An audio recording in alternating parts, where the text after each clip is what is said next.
Welcome to your retirement options. Before we go into the main presentation, we are going to start off with a short video regarding the McLeod judgment. So the McLeod judgment affects numerous members in the NHS pension scheme. So this video explains what will be happening if it does affect you.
Okay, so in today's session, we'll cover applying for your pension, different options for when and how you retire, lump sum and pension payments, increasing your lump sum, returning to work after retirement, and where to find more information.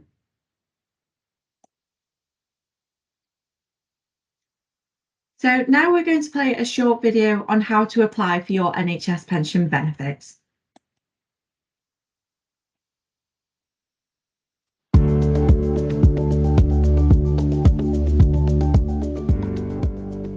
How you claim your benefits will depend on what type of member you are.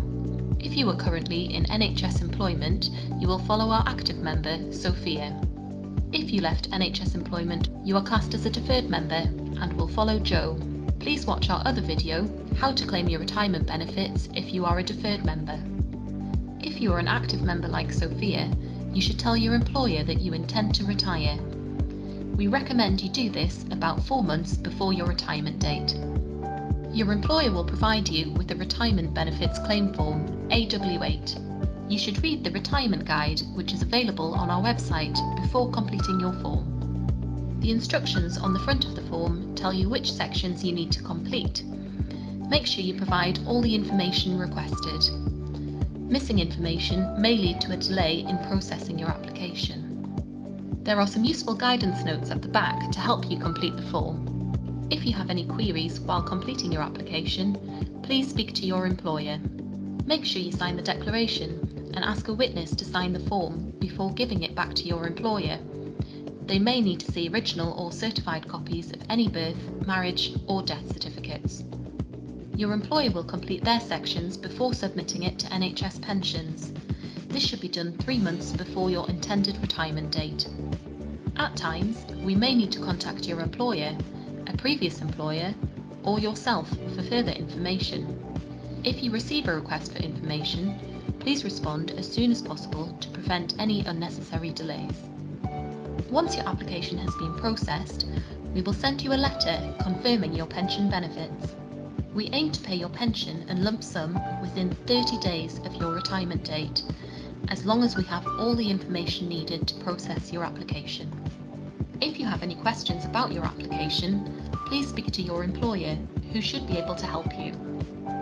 Further information about NHS Pension Scheme benefits is available on our website. Our online knowledge base can answer your questions 24 hours a day, 7 days a week. Alternatively, you can contact our member helpline on 0300 330 1346.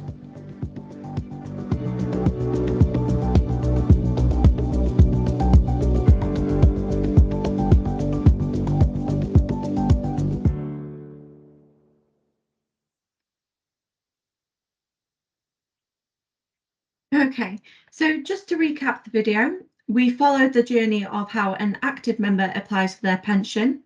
The video shows the AW8 form and advises members to read the retirement guide on our website before completing their AWA. There are guidance notes on the back of the form to help you complete it. And of course, there are contact details for NHS Pension and our member helpline if you have any queries. Okay, so we're going to talk now about the different retirement options available. Starting off, we have age retirement, which is dependent on the scheme that you have membership in. Then we have early retirement options, which is the option to take your pension early and it would be reduced. There is also flexible retirement for members in the 2008 section and the 2015 scheme. There is redundancy retirement options. And then finally, we have ill health retirement options. So age retirement. When you reach your normal pension age, you'll become eligible to claim your pension as long as you meet the relevant criteria. Your normal pension age is different depending on which scheme you have membership in. The normal pension ages are age 60 in the 1995 section, unless you have special class or MHO status, and this is age 55. Age 65 in the 2008 section, and the 2015 scheme is age 65 or state pension age, whichever comes later. If you're in the 2008 section with service up to age 65 or the 2015 scheme and have worked beyond your normal pension age, the pension will be increased by late retirement factors. So when calculating benefits from each section or scheme, they are all calculated differently. Before I go into the calculations, I would just like to confirm again that due to the McLeod judgment, all members are now in the 2015 scheme. However, this does not affect your previous membership in the 1995 or the 2008 section. If you do have membership in the 1995 or the 2008 sections, you are still able to claim these benefits separately from your 2015 benefits at the respective retirement age for the section that you are in, or early retirement, providing you meet the criteria.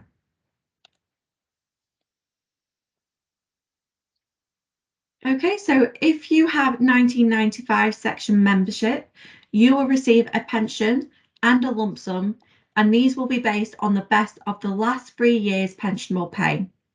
We multiply that with your pensionable membership. Part years also count towards the pension, and then multiply it by 1/80th. So 1/80th is the accrual rate for the 1995 section of the scheme, and the accrual rate is the rate at which you build up pension benefits. So to calculate the 180th, we times 80 by 365, which comes to 29,200. The mandatory lump sum is then usually 3 times the pension amount. The benefits will be worked out on the notional whole-time pay at retirement and not the date you transitioned to the 2015 scheme, providing a final salary link is maintained, which we will discuss later on. Okay, so for the 2008 pension benefits, we use your reckonable pay, which is the average of the best 3 consecutive years within the last 10 years. So we apply pensions increase to each year before assessing which are the best 3 years.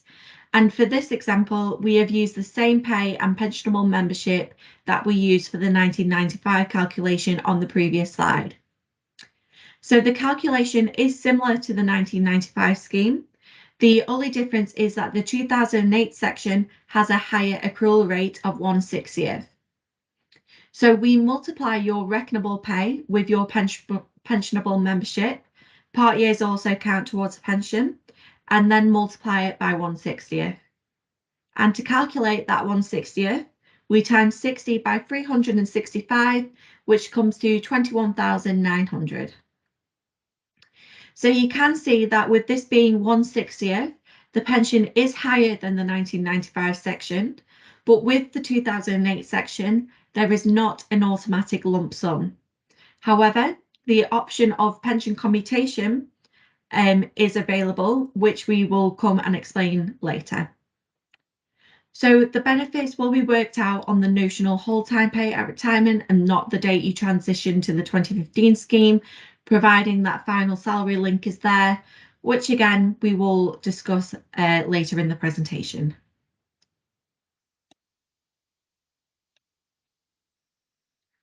Okay, so for the 2015 scheme, your pension is 1/54th of your pensionable earnings per scheme year and is revalued by an amount set by the Treasury, also known as a Treasury order, each year plus 1.5%. So for this example, we have used a member that has progressed from a band 3 to a band 5 using the actual revalued figures for each of the years to current date.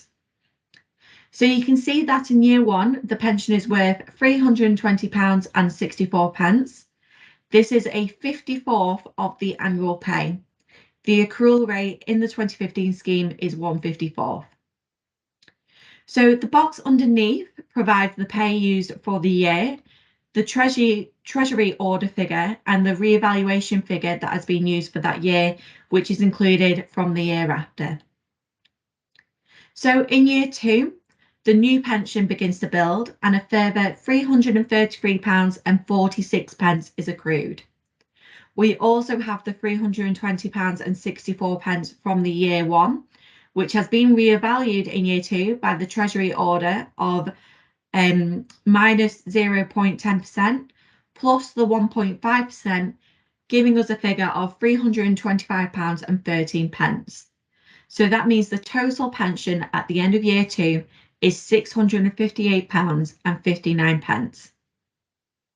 This is then repeated for year 3, with year 2's pension of £325.13 being reevaluated at 2.5%, taking it up to £333.26. The total pension is £1,016.11 after 3 years membership. As you can see, this process is repeated with year 6, having a current value annual pension of £2,416.78. So just like the 2008 section, the 2015 scheme does not have an automatic lump sum, but members have that option of pension commutation, which we will explain later on.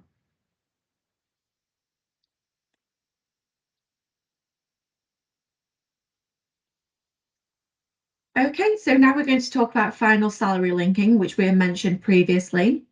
So you may be wondering what final salary is used for the 1995 or the 2008 scheme when you also have 2015 membership.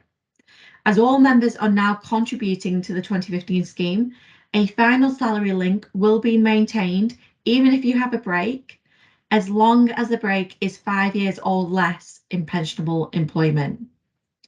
So this means when you retire, your benefits will be based on your pensionable pay on or near your retirement and not at the point that you transitioned to the 2015 scheme. And if you change to part-time, your 1995 or 2008 section benefits will be worked out on the notional whole time. So if you do have a break of more than 5 years, your benefits will then be decoupled or separate and will be calculated accordingly.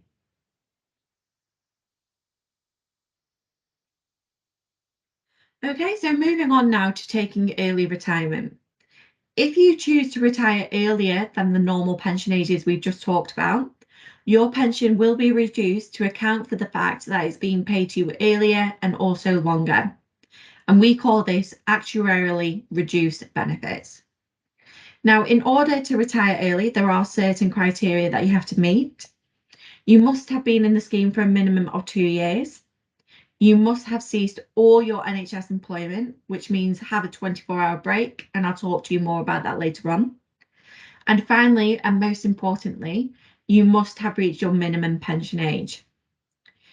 So for most members of the 1995 section or the 2008 section, your minimum pension age is 55.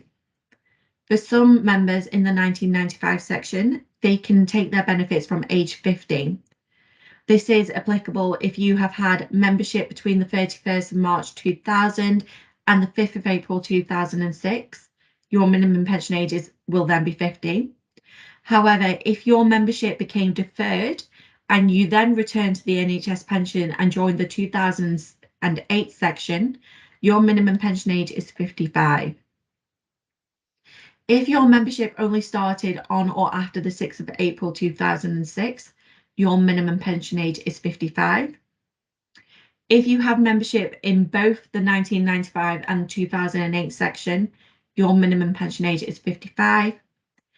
And then for the 2015 scheme, your minimum pension age is also 55. If you left the NHS pension scheme on or before the 30th of March 2000, you do not have the option to take early retirement.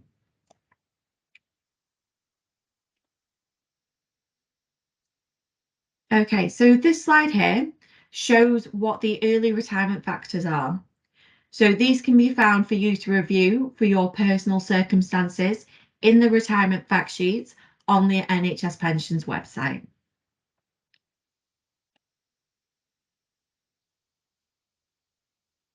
So we're going to move on now to flexible retirement. You may have heard this being referred to as drawdown. So this is only available for service in the 2008 section and the 2015 scheme.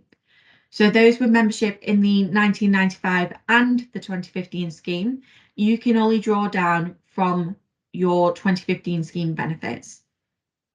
So if you reduce your pensionable pay by at least 10% and you've reached your minimum pension age, you can partially retire and take some of your benefits early without taking your whole pension.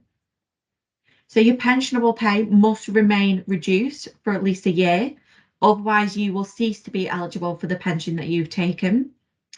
Normal salary increases due to annual pay awards are ignored for that purpose. So in regards to the amount of pension that you can take a minimum of 20% and a maximum of 80%, whilst continuing to build your future membership. So that means you can still work and contribute to the scheme. You can draw down your benefits twice before retiring completely. And any benefits paid after the member's normal pension age are increased by late retirement factors. So that means if you claim your pension after your normal pension age, your benefits can then be increased by a factor. And this just works as an incentive to work and pay into your pension for longer.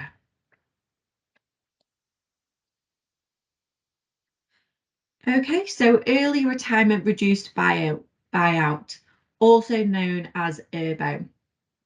So this is a feature of the 2015 scheme and allows you to reduce your normal retirement age in the 2015 scheme by up to 3 years.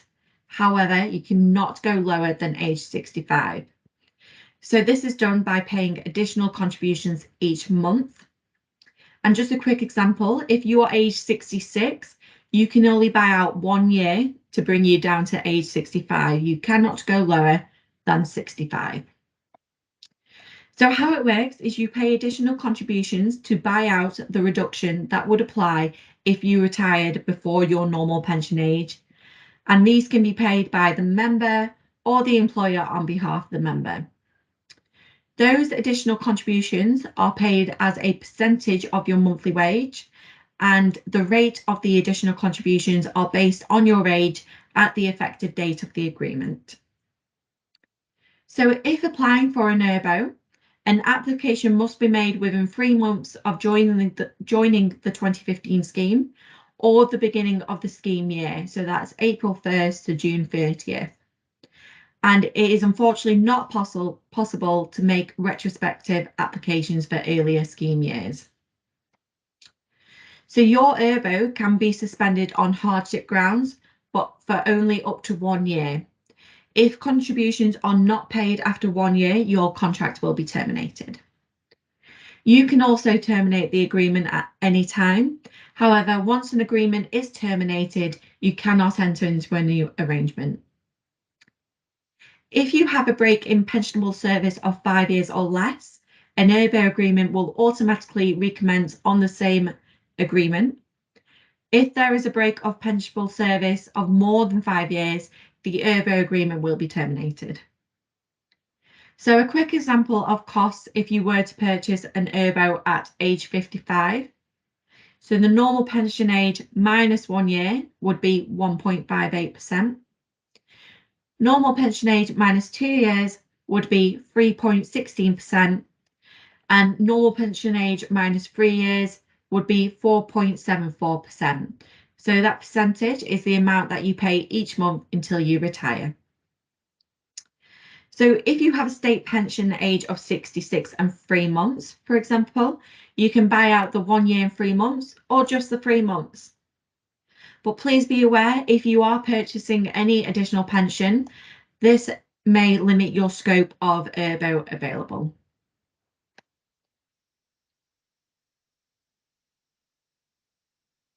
Okay, so now we have early retirement due to redundancy, and this all depends on your employer type.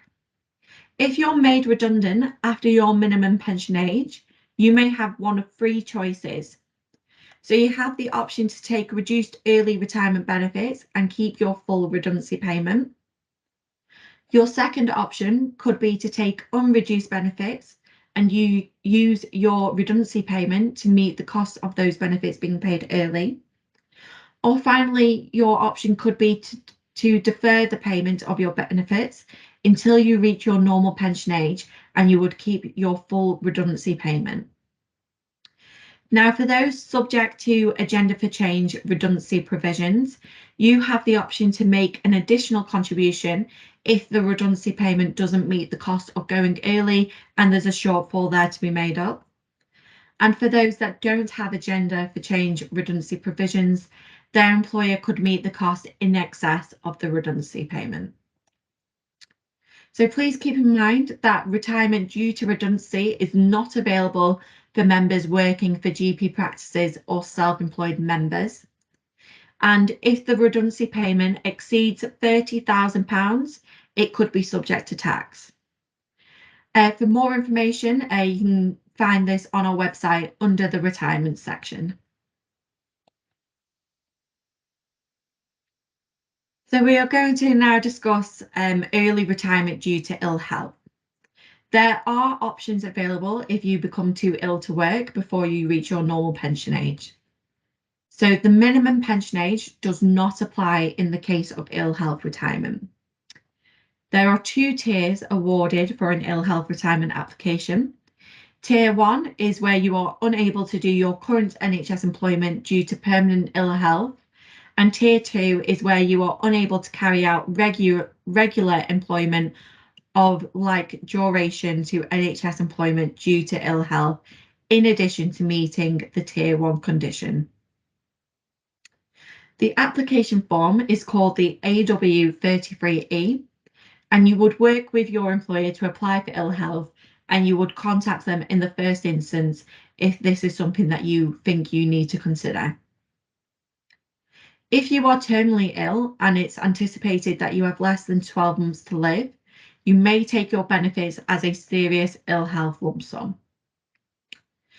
There is a different application form for members who have a deferred element of pension, and that's the AW240. So for deferred members, early payment of deferred benefits provides entitlement to the retirement benefits the member has earned and paid without any actuarial.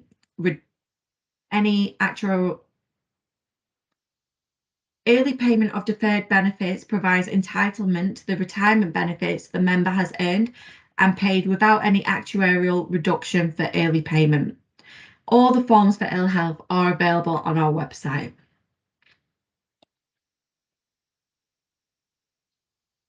So now we have lump sum and pension payments. The pension payments are subject to tax, and your lump sum is normally tax-free. On retirement, your monthly pension payments are made directly to your bank or building society. Your pension can be paid to an overseas account, and there are relevant country mandates on our website. So your pension benefits will be paid in pounds sterling. If you are planning on moving to a country abroad not listed on our website, you can contact NHS Pensions in the first instance. And your first pension payment may include a raise of a pension from your chosen retirement date to your pension pay date, which we will notify you of.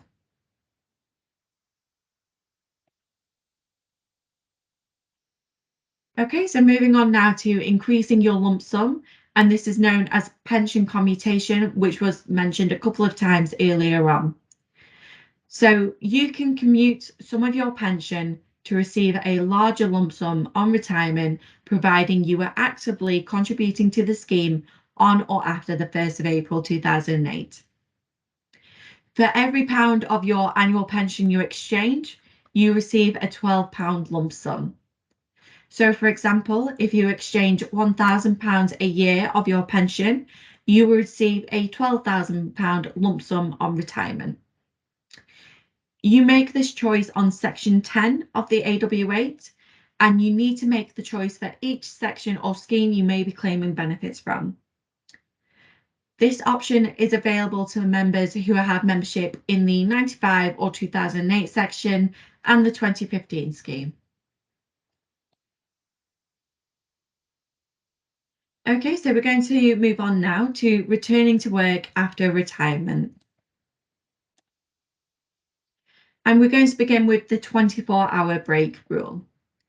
So if you are an active member of the NHS pension scheme before retirement, you need to take a 24-hour break in your contract of employment following your last day of membership. A non-working day does not count as a 24-hour break. You must take a break in your contract.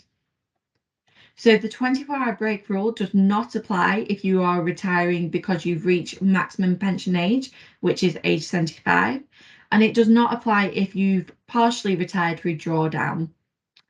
And the 24-hour break rule relates to all sections and schemes.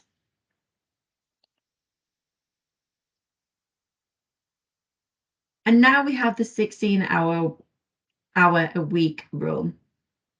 So this rule is currently relaxed and is being reviewed from time to time. We will notify all affected members if the relaxation is removed.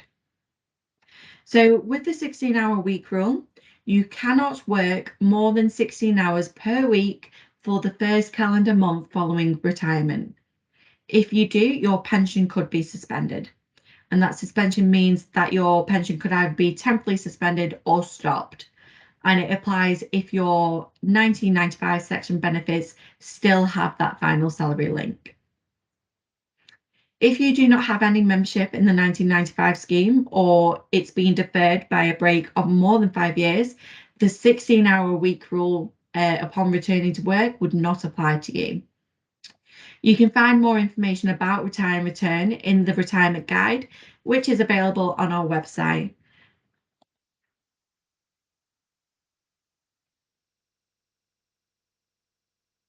Okay, so returning to work after retirement. Currently, if you were a member of the 1995 section prior to retirement and it was linked with a final salary link to the 2015 scheme, and you retired and returned to work, you would not be able to rejoin the NHS pension scheme. However, if you were a member of the 2008 section and you retired, you may be able to join the 2015 scheme. And if you are a member of the 2015 scheme only and you retire from that scheme, you can rejoin provided you have not reached the maximum age of 75. There is no limitation of years of membership in the 2015 scheme. So just to confirm, these provisions do not apply to drawdown. And again, if you would like more information on returning to work after retirement, then please access our Retire and Return Guide, which can be found on our website. Okay, so now we have abatement. So abatement means the potential reduction to your pension following re-employment if your earnings are above a certain level. If you retire on ill health or special class and return to employment, your pension may be abated. So this applies to NHS and non-NHS work where the employer has access to the NHS pension scheme. There is a detailed abatement guide on our website, which explains in full what sort of payment of pensions may be subject to abatement. And for more information on abatement, please go access that guide on our website. So just to confirm, you must let us know if there are any changes in circumstances following retirement to your employment. An abatement applies for all schemes and does not apply to early retirement as you are already paying for longer, or redundancy because you're paying for the reduction that applies there. It does not apply for retirements for interest of the efficiency of the service. Okay, so finding more information. Everything in this presentation is available on our website, and we have a number of guides and resources available, including a member scheme guide for each section or scheme of the NHS pension. A full retirement guide is also available, and they can all be viewed or downloaded on our website.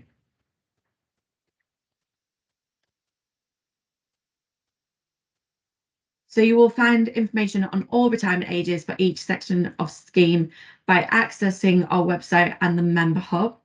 All you have to do is Google the NHS Pensions website and click onto our member hub and then onto applying for your pension.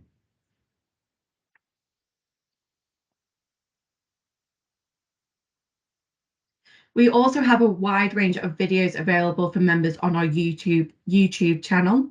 So all you have to do is search for the NHS BSA on YouTube, and the video that you saw today at the start of the presentation can be found on there, along with other relevant videos on how to apply for different aspects of the pension.